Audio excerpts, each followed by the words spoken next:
La cuarta unidad se relaciona con la categoría de la culpabilidad.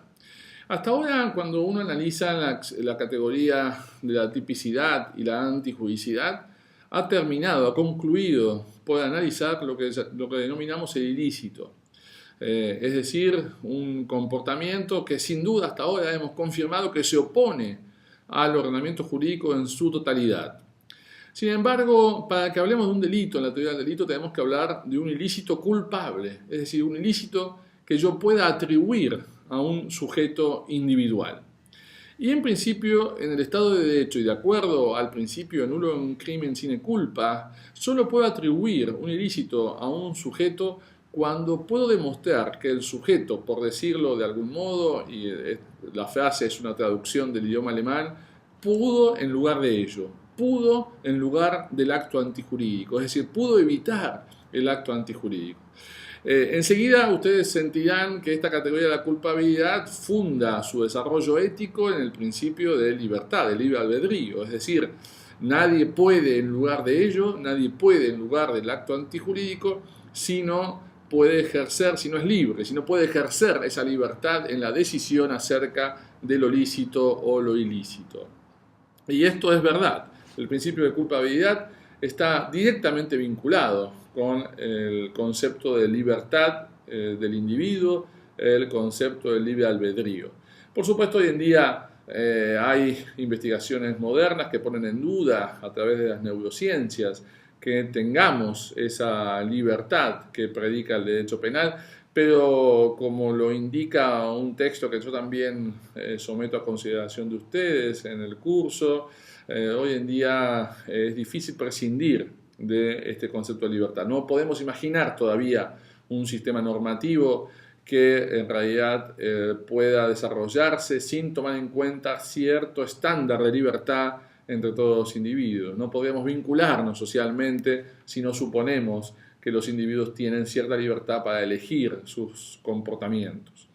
La categoría de la culpabilidad, como ustedes ven en los textos que están expuestos en el curso, se configura de la mano de básicamente dos grandes niveles. En primer lugar, la capacidad de culpabilidad, es decir, para poder decir que un sujeto es libre, tiene que tener de entrada nomás ciertos presupuestos de capacidad de culpabilidad, de imputabilidad, es decir, tienen que ser sujetos imputables, tienen que ser sujetos que no podamos predicar cierta incapacidad de vincularse con los comunicados normativos. En este sentido, hay que decir que en principio el legislador ha decidido que quienes tengan ciertas alteraciones de las facultades mentales o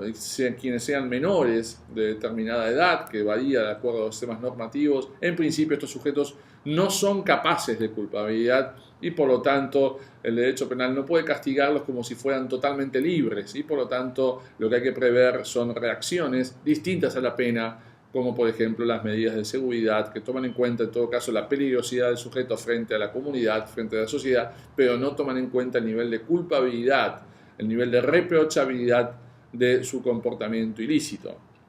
En segundo lugar, tenemos otra dimensión que es la llamada conciencia potencial del injusto, es decir, solamente un sujeto es libre, no solo si tiene es capaz de culpabilidad o tiene capacidad de culpabilidad, sino que además ha entendido el significado normativo, la comunicación normativa. Yo solo puedo castigar a un sujeto cuando existe una norma previa que define que su comportamiento está prohibido y además me aseguro que ese enunciado el sujeto ha podido comprenderlo. Es decir, cuando hay conciencia potencial, no es necesario que sea actual, potencial de la antijudicidad. Esta conciencia potencial de la antijudicidad se comprueba también negativamente, es decir, hay conciencia potencial de la antijudicidad salvo que aparezca un error.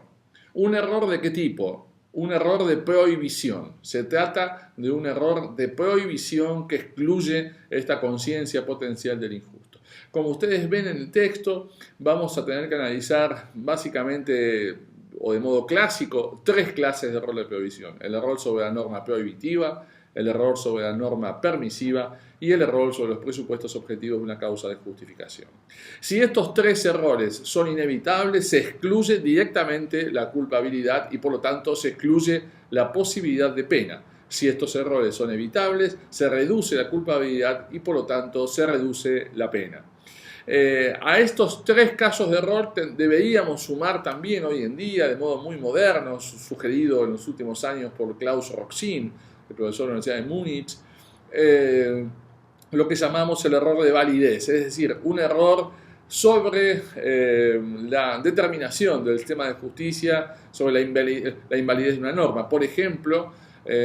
para recordar lo que sucedió en Argentina, las idas y vueltas de la Corte Suprema de Justicia sobre la constitucionalidad del tipo penal de tenencia de estupefacientes para uso personal puede haber generado en algún supuesto un error, no sobre la norma, sino sobre la validez de la norma. Un sujeto que haya creído, por ejemplo, que la decisión de la Corte de declarar inconstitucional al tipo penal de la tenencia de estupefacientes siguió vigente durante un tiempo, cuando en verdad lo que había sucedido es que luego esa jurisprudencia cambió y la Corte empezó a considerar ese tipo penal como legítimo. Esto se sugiere que sea asimilado a un error de previsión que luego hay que considerar si es evitable o inevitable de acuerdo a los llamados juicios de evitabilidad del error, sobre los cuales también hacemos un aporte en el sentido de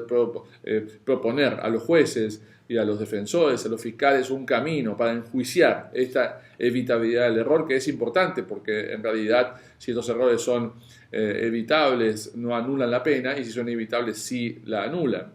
En segundo lugar, en este juicio de evitabilidad del error tenemos que considerar una especie de parte especial de este juicio de evitabilidad, que es un modo más beneficioso de tratamiento de un error evitable que siempre generaría pena, pero que en 2 casos, en los casos de errores culturalmente condicionados, en los casos de comunidades indígenas y en los casos de obediencia debida, en estos 2 casos se trata de errores que deberían ser evitables, pero que atendiendo al especial contexto cultural o institucional en que se producen esos errores deben ser considerados inevitables para asegurarnos la igualdad de la ley ante la ley de estos sujetos, miembros de comunidades indígenas o miembros de una estructura militar o militarizada como las fuerzas de seguridad o las fuerzas militares. Muchas gracias.